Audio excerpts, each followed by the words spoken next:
Who is your neighbor?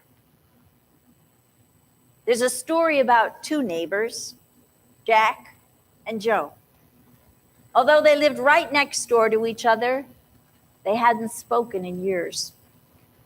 It all started over something little, as these things usually do. A stray dog wandered across a field and one neighbor took it in. The next day, the dog wandered into the field of the other neighbor and he took it in. And the next day, both neighbors claimed the dog belonged to him. And every time they saw each other, they started fighting. Eventually, they just stopped talking.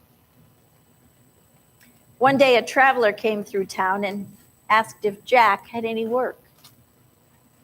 Jack said, "Well, if you're a carpenter, I've got a job for you.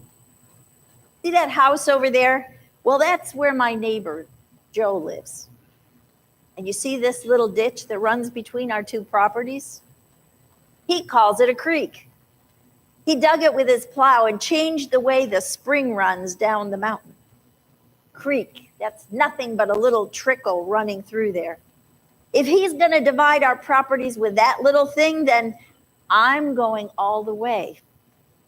I want a fence between our two properties so I don't have to look at him. Can you do that?" And the carpenter replied, "Well, yes, I can do that, but a project like that's going to take a lot of materials. Why don't I get started with the wood you have and you go to town and get the rest of the supplies?" A while later, Jack returned, driving his old truck full of wood, and he looked out at the field where the new fence was supposed to be.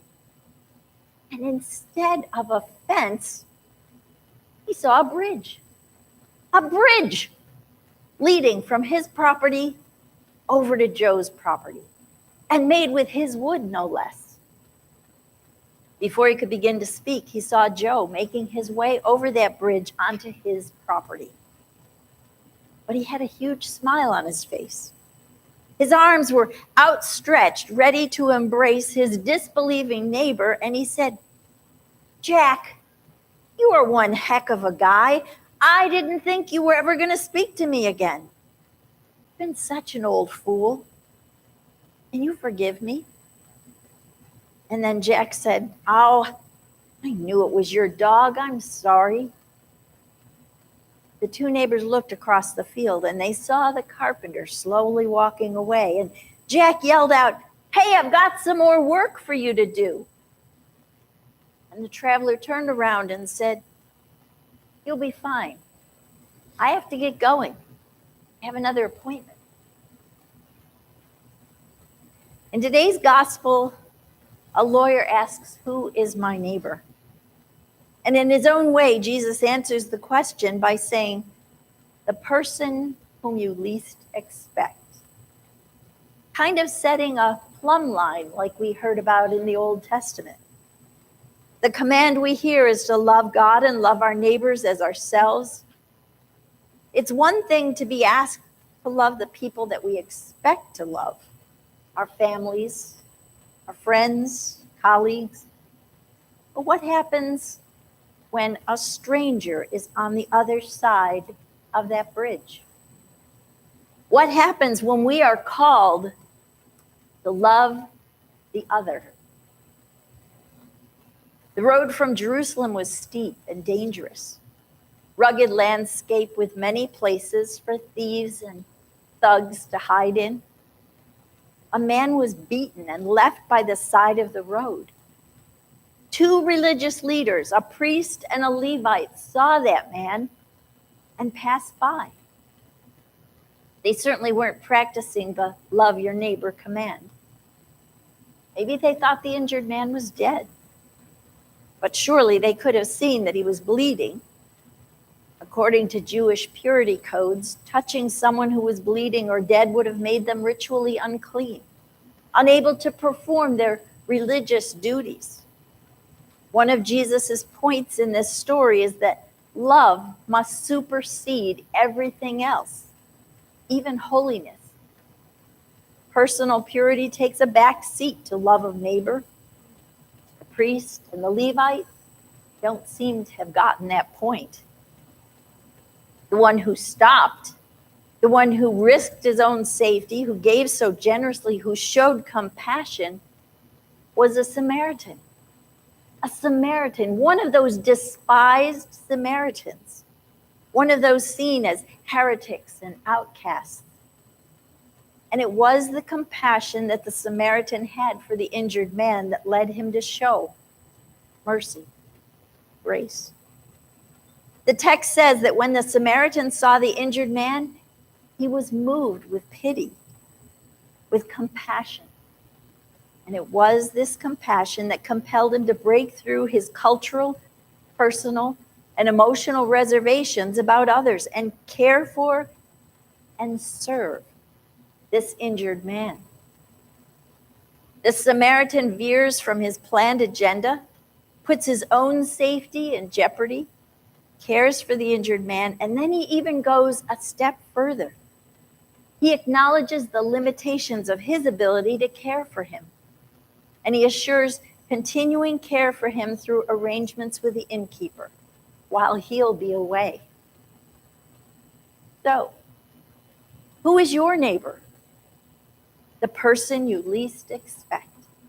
The neighbors in the bridge story literally had to cross borders in order to be in right relationship with one another. They had to cross the creek or the trickle, depending on whose side you're on. But even more treacherous, they had to cross the boundaries of their own pride as well. They had to travel the treacherous path of old hurts and old anger that leads to reconciliation, to once again love each other. Everybody has these boundaries, those borders to keep out the undesirables, the people who are opposed to or threaten your way of life. Who are they for you? The poor, the rich, the Democrats, the Republicans, the right-to-lifers, the pro-choicers, racists, elderly, youth. Maybe you're prejudiced against prejudiced people. Who are the neighbors on the other side of the bridge that you are being called into reconciliation with, that you are being called to serve with compassion today? To do this, we need to consider what bridges we must cross to meet our neighbors with compassion. Pride, fear of the unknown, fear of the other. Just like those who passed by the injured man in the gospel story today, Jesus is calling us to love people who challenge our sense of propriety, our sense of how we conform to the conventions of society. Is compassion strong enough to force us into crossing even the bridges of our own beliefs? Jesus is pretty clear. He has set a plumb line for us today. As important as the question of holiness is, love is more important. More important than theological doctrines, more important than our rituals of worship, more important than anything else. Jesus commands us to love God with our whole being and love our neighbors as ourselves. And at the very heart of it all is compassion, the same grace and mercy and kindness and love that God shares with each one of us.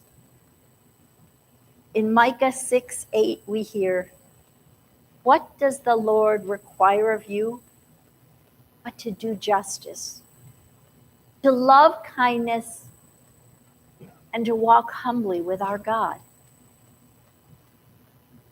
Inscribe that verse on your heart. What does the Lord require of you but to do justice, love kindness, and walk humbly with your God? Now, Jesus said, "Go and do likewise."